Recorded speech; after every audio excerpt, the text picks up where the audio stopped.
702번입니다. 자, 전체 집합을 R로 표현했죠. 보통 우리 U로 표현 많이 하는데 왜 R로 표현했느냐면 이 전체 집합이 실수 집합이거든요. 우리 실수를 영어로 리얼 넘버라고 하잖아요. 그래서 이렇게 실수 집합일 때는 보통 R로 표현하는데 그냥 전체 집합이라고 생각하면 되겠습니다. 자, 그리고 그 두 부분 집합이 각각 2차 부등식의 바로 범위로 나타나겠네요. 근데 이 두 부분 집합의 합집합이 R이라고 했으니까 바로 전체 집합, 즉, 이 두 개의 부등식의 합집합은 바로 전체 모든 실수가 된다는 말이고, 교집합은 4보다는 크고 6보다는 작거나 같다는 것을 의미합니다. 이럴 때 B집합에 있는 x의 개수와 상수를 구해달라는 거죠. 그러면 먼저 A 집합은요, 우리가 확인할 수 있잖아요. 바로 2차 부등식인데 인수분해가 되죠. x-4와 x 플러스 3으로 인수분해가 됩니다. 그리고 바로 가의 범위가 되겠죠. 각각을 0으로 만들어주는 x값이 4와 마이너스 3이니까 바로 마이너스 3보다는 어떻게 되고 더 작고 그리고 4보다는 어떻게 돼야 되겠다? 바로 더 큰 쪽으로 가는 이런 사이 범위가 되겠습니다. 이게 바로 A 집합이 되겠죠. 그러면 우리는 합집합이 실수 전체가 되어야 되고 교집합이 4와 6 사이잖아요. 그죠? 그럼 교집합을 먼저 체크해 보면요. 4와 6 사이인데 자, 교집합 자체가 이 4와 6 사이가 이렇게 들어가야 된다는 거죠. 그러기 위해서는 이 6에서 선이 왼쪽으로 가줘야 되겠죠. 그런데 6에는 이 꼴이 있으니까 여기가 새카맣다는 것입니다.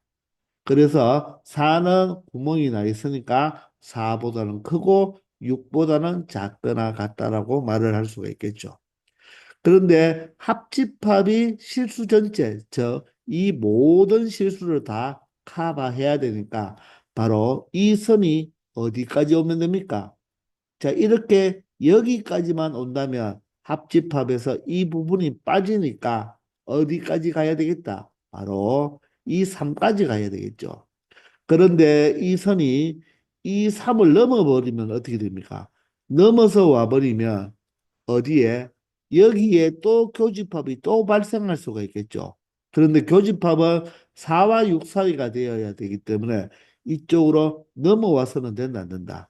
넘어와서는 안 되고 모든 실수가 되기 위해서는 어디까지? 이 3까지가 되어야 되겠죠. 그런데 이 B집합은 자, 등호가 있으니까 여기가 새까맣게 칠해져야 된다는 것입니다. 그래야지 3이 A집합에서는 빠져 있으니까 B에서 새까맣게 칠해줘야지 3을 커버해 낼 수가 있겠죠.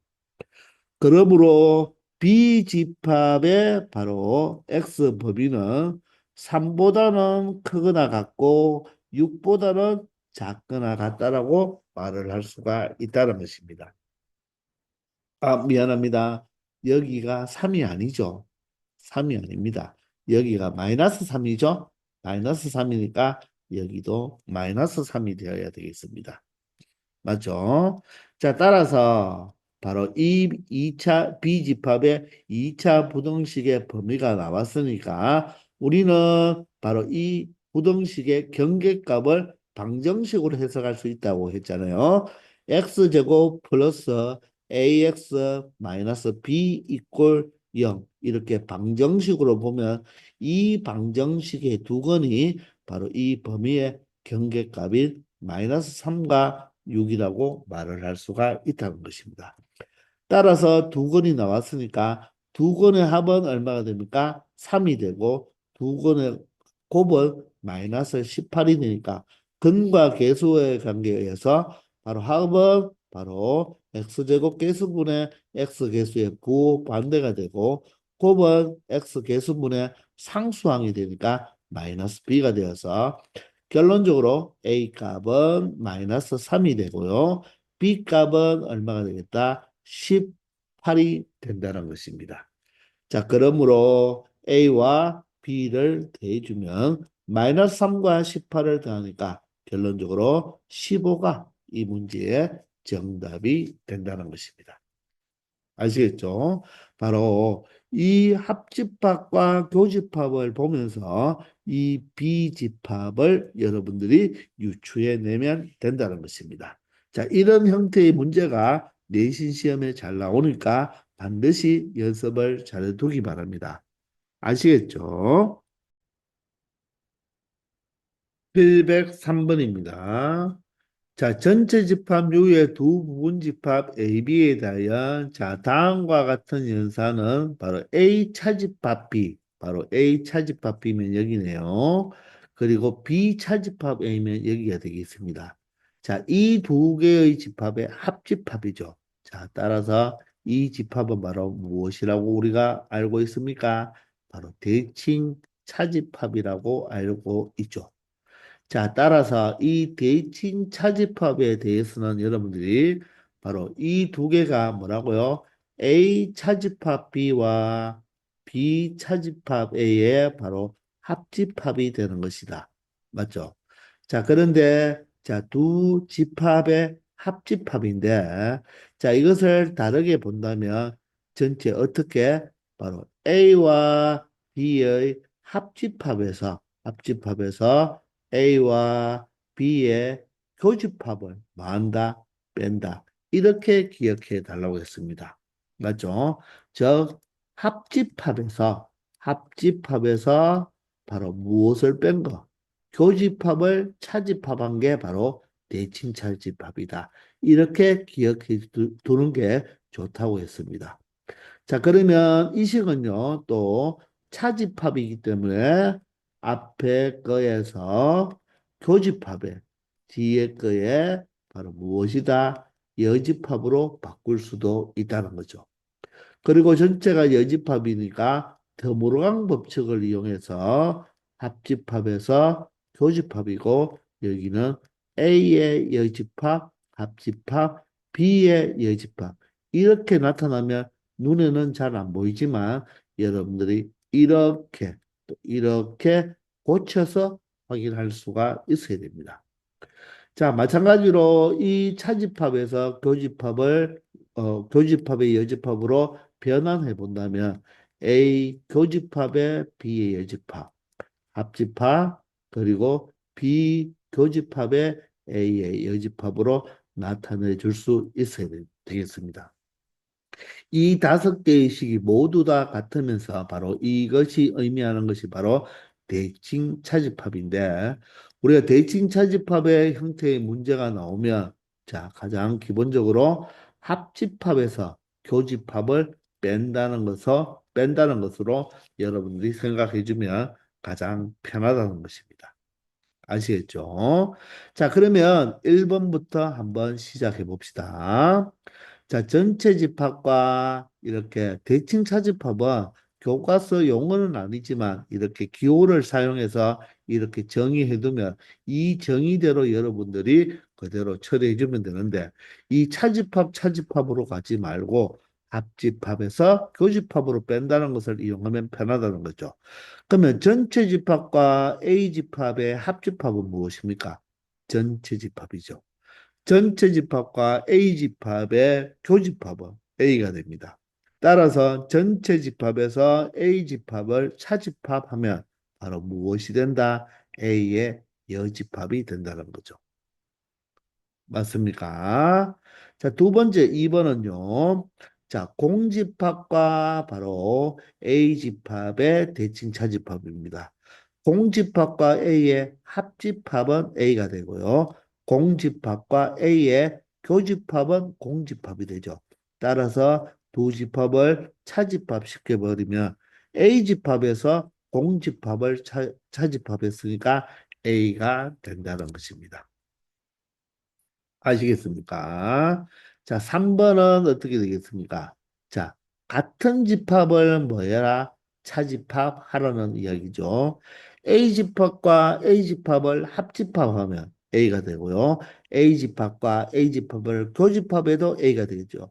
그 두 집합을 차집합했으니까 바로 공집합이 되어야 되겠습니다. 따라서 3번이 틀린 것이죠. 할 수 있겠죠. 자, 4번입니다. 4번은 전체 집합과 바로 공집합의 대칭 차집합입니다.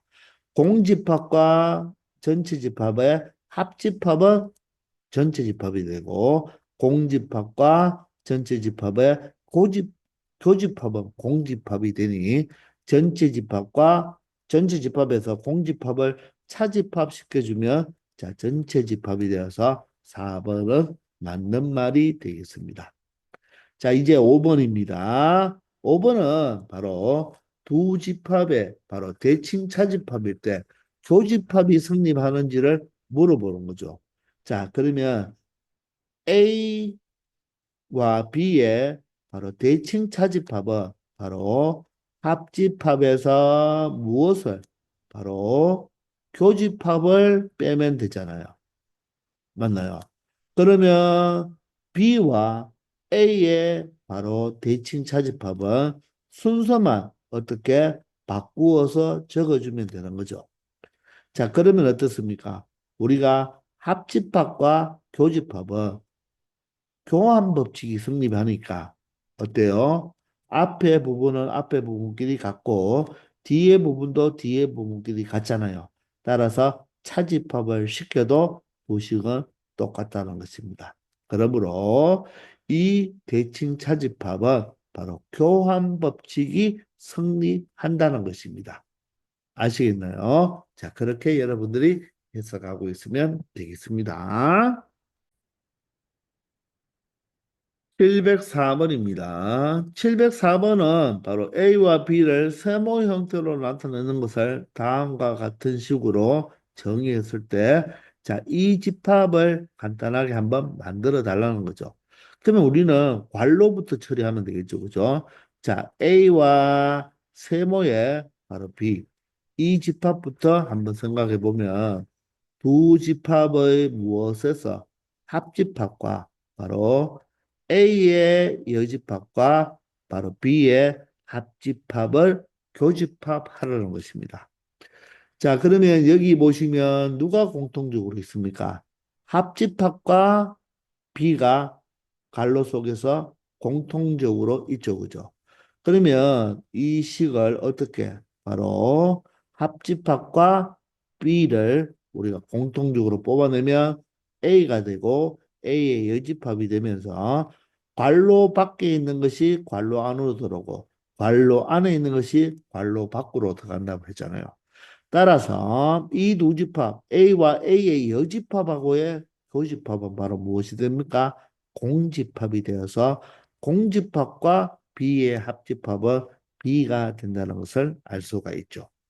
따라서 이 앞부분이 B가 되니까 결론적으로 앞에 부분이 B가 되어서 우리는 다시 한번 B와 바로 B를 다시 한번 사용해 보면 되겠죠.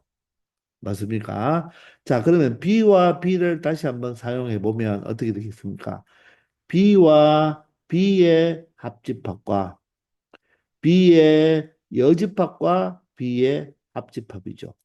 그러면 B와 B의 합집합은 무엇입니까? B가 되고 교집합에 B와 B의 여집합의 합집합은 무엇이 된다? 전체 집합이 되죠. 그러면 B와 전체 집합의 교집합은 바로 B가 전체 집합에 포함이 되니 교집합은 작은 집합인 B가 된다는 것입니다. 그래서 정답이 2번이 된다는 것을 확인할 수 있겠습니다. 아시겠죠? 705번입니다. 전체 집합류의 두 부분 집합 AB에 대하여 자 다음과 같은 연산을 이렇게 식으로 나타냈습니다. 이런 식으로 정의했다는 뜻이겠죠. 자, 그럴 때 바로 이 집합을 나타낸 벤 다이어그램을 우리가 찾아봐 달라는 것입니다. 그럼 이 식은요, 여러분들 이 집합에서 교집합의 이 집합의 여집합이니까 바로 차집합 변환할 수가 있겠죠. 따라서 바로 A와 B의 합집합에서 바로 A와 B의 교집합을 뭐 하면 되겠다? 차집합하면 되죠. 그래 두었더니 바로 무엇이 됩니까? 바로 합집합에서 교집합을 바로 차집합했잖아요. 따라서 이 동그라미 두 개의 연산이 바로 무엇을 의미한다? 대칭 차집합을 의미한다는 거죠. 그래서 대칭 차집합을 생각할 때는 반드시 이 식보다는 합집합에서 두 집합의 합집합에서 교집합을 차집합한 것으로 생각하면 편하다는 것입니다. 그러면 이 연산은 뒤에 있는 괄로부터 해야 되니까 자, 이 앞에 있는 그림이 바로 A 집합이 되고요. 자, 이 두 번째 그림을 보면 B 집합과 C 집합이죠. 자, 그래서 선생님이 여기서 한번 표현해 볼게요. 자, 합집합은 B집합이 이것이고요. 맞나요? 자, 합집합은 이건데, 교집합 이 부분을 빼줘야 되니까, 바로 B와 C의 바로 차집합은, 자, 다음과 같이 표현할 수 있다는 것입니다. 아시겠나요? 그럼 이 두 개를 가지고 다시 대칭 차집합을 해주면 되니까. 맞죠? 자, 이 두 개의 합집합을 선생님이 자, 오렌지색으로 나타내 본다면 바로 이 A집합과 이 부분을 합집합 시켜야 되니까 여기까지 모두 들어오는 거 맞습니까? 맞나요? 이 두 부분을 합집합했으니까. 자, 그러면 여기에서 누굴 빼줘야 된다? 자, 이 A 집합과 이 집합의 교집합은 바로 누가 됩니까? 바로 여기에 있는 이 두 부분이 되겠죠. 따라서 여기에 있는 이 두 부분을 뭐 한다? 제외시켜 줘야 되겠죠. 지워줘야 된다는 것입니다. 그러면 남는 부분은 어디가 되겠습니까? 남는 부분은 여기와 여기와 여기와 요 부분이 남죠. 따라서 다음과 같이 된다는 거죠. 이해가 되시나요? 자, 그래서 정답이 바로 3번이 된다는 것입니다. 아시겠죠? 이제 706번입니다. 우리가 원소의 개수를 우리가 찾는 문제에서 우리가 가장 기본적으로 알아야 될 우리가 공식이 합집합의 원소의 개수죠. 합집합의 원소의 개수는 각각의 집합의 원소의 개수에다가 교집합이 두 번 들어가 있으니까 바로 교집합을 한 번 빼주는 거잖아요. 맞나요? 자, 그래서 이 식은 반드시 알고 있어야 되겠죠. 근데 선생님이 이 식은요, 이 식 자체가 중요한 것이 아니라 합집합, 교집합, 그리고 A집합, B집합 이 네 개 중에 세 개만 안 나면 어떤 세 개를 알아도 나머지 하나는 구할 수 있다는 것이 중요하다고 했습니다. 물론 이 식을 또 다시 고쳐서 교집합의 개수를 생각한다면 어떻게 됩니까? 자, 이항하고 이항하면 동일하게 각각의 바로 무엇에서 원소의 개수에서 합집합의 원소를 뭐 하면 되겠다? 빼주면 된다는 것이죠. 이해가 되시나요? 자, 기본적으로 알고 있는 공식이 되어야 되지만 이 식을 가지고 우리가 이런 원소의 개수를 모두 다 찾는 것은 아니죠. 즉, 벤 다이어그램을 이용해서 찾아도 된다는 것입니다. 왜냐하면 이 합집합은 이 세 부분을 의미하기 때문에 자, 각각의 차집합과 무엇을 교집합을 뭐 해줘도 되겠습니까? 더해줘도 바로 합집합의 개수를 구할 수 있는 거잖아요. 이 세 부분을 그냥 더해줘도 합집합을 찾을 수 있는 거죠. 그러니 너무 공식에 의존할 필요는 없다는 것입니다. 아시겠나요? 자, 또한 바로 A집합의 여집합의 개수는 전체 집합 개수에서 바로 A집합의 개수를 빼주면 되겠죠. 그리고 차집합의 개수는 어떻게 빼야 된다? 조심할 것은 바로 A집합의 개수에서 B집합의 개수를 빼면 된다. 안 된다는 거죠. 반드시 이 차집합의 개수는 어떻게 생각해야 되겠다? 바로 A 집합에서 바로 A와 B의 교집합을 빼줘야 되는 거죠. 물론 다른 식으로 합집합의 개수에서 누구를 빼주면 되겠다? 바로 B집합을 빼주면 원소의 개수를 빼주면 차집합은 될 수가 있지만 각각을 또 분배 법칙 하듯이 이렇게 처리하면 된다 안 된다? 안 된다는 것입니다. 아시겠죠? 그리고 집합 세개짜리도 있잖아요. 그죠? 집합 세개짜리의 바로 공식도 여러분들 기본적으로 공식 자체는 알아두어야 됩니다. 그런데 원소 개수를 세릴 때는 벤 다이어그램을 이용하는 게 아주 좋아요. 자, 이렇게 전체 집합의 개수가 30개면 그냥 30이라고 전체 집합이 적으면 되고요. A 집합의 원소, 항상 우리가 왼쪽이 A고 오른쪽이 B라면 A 집합은 20개, B 집합은 15개잖아요. 근데 이 의미가 뭡니까? 각각의 여집합이 있으니까 우리는 무엇을 이용하여 바로 더불어강 법칙을 이용하여 합집합의 여집합의 개수가 4개가 되니까 자, 이 밖에 원소가 몇 개 있다? 4개가 있다는 것입니다. 아시겠나요? 자, 그러면 여기에서 교집합을 찾잖아요. 그죠? 교집합을 찾으려면 우리는 이 교집합의 원소의 개수를 찾으려면 자, 이 A집합과 B집합의 원소를 지금 각각 알고 있나요? 몇 개씩 알고 있나요? 20개와 15개를 알고 있죠.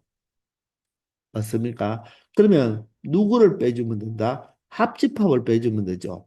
자, 이 합집합의 여집합이 4개이니까 바로 합집합은 몇 개가 되면 되겠다? 전체가 30개니까 바로 4개를 빼주면 26개가 되겠죠. 따라서 빼버리면 얼마가 된다? 바로 9가 된다는 것을 확인할 수가 있다는 것입니다. 자, 그래서 여러분들 일단은 여기에 구역이 4개 있는데 이 부분은 어떻게 표현한다? A 차 B가 되죠. 이 부분은 어떻게 표현합니까? B 차 A가 되고요. 자, 여기는 교집합이 되니까 A 교 B가 되겠죠. 그러면 이 바깥 부분은 뭐가 됩니까? A와 B의 합집합의 여집합이니까 결론적으로 A의 여집합과 B의 여집합의 교집합 부분이라는 것도 알아두기 바랍니다. 아시겠나요? 자, 물론 이 식을 그대로 이용했지만, 여러분들, 합집합이 지금 몇 개죠? 26개가 되어야 되죠. 26개가 되어야 되는데, 이 2개를 벌써 더하면 몇 개가 되어버립니까? 35개가 되어버리죠. A집합과 B집합을 합치면 35개가 되어버립니다. 근데 합집합은 몇 개가 되어야 된다고요? 26개가 되어야 되거든요. 그러면 중첩되는 부분은 빼버리면 그게 바로 9개가 된다는 것입니다. 그러면 A차 B는 11개가 되고 B차 A는 6개가 된다는 것도 알 수 있다는 것입니다. 아시겠죠? 707번입니다. 자, U의 부분집합 AB에 대하여 A가 B의 여집합에 포함이 된다고 합니다. 자, 그럴 때 A의 원소의 개수 7개, B의 원소가 13개일 때 합집합의 원소의 개수를 구하라고 합니다. 여러분들이 이 식을 보자마자 A와 B는 서로서구나 이렇게 생각한다면 그대로 얘는 답이 20으로 끝나는 거죠. 근데 이 식을 보고 여러분들이 서로서로라는 것을 찾아낼 수가 있어야 되는 거예요. 자, 두 집합이 포함 관계가 성립하죠. A가 작고 B의 여집합이 크잖아요. 그러면 작은 거에서 무엇을 바로 큰 거, 큰 거를 빼버리면 차집합하면 얘가 바로 뭐가 된다? 공집합이 되는 거죠. 자, 그러면 차집합이 나왔으니까 A 교 B가 B의 여집합이잖아요. 야의 여집합이니까 결론적으로 B가 되는 거죠. 맞습니까? 그러므로 이렇게 해서 여러분들이 A와 B의 교집합이 공집합이 된다는 것을 알아둔다면 자, 이 자체가 바로 서로서기 때문에 A집합이 원소가 7개, B집합이 원소가 13개이므로 공집합이 없잖아요. 그죠? 따라서 합집합은 바로 공집합이 없는 게 아니라 교집합이 없으면 바로 합집합은 A와 B의 원소의 개수를 그냥 더해주면 되죠. 원래 공식은 교집합의 원소를 빼줘야 되는데 얘가 바로 무엇이니까? 0이니까 바로 7과 13을 더해서 그대로 20이 되는 것입니다. 아시겠나요? 자, 이번 시간은 여기까지 하겠습니다. 다들 수고하셨습니다.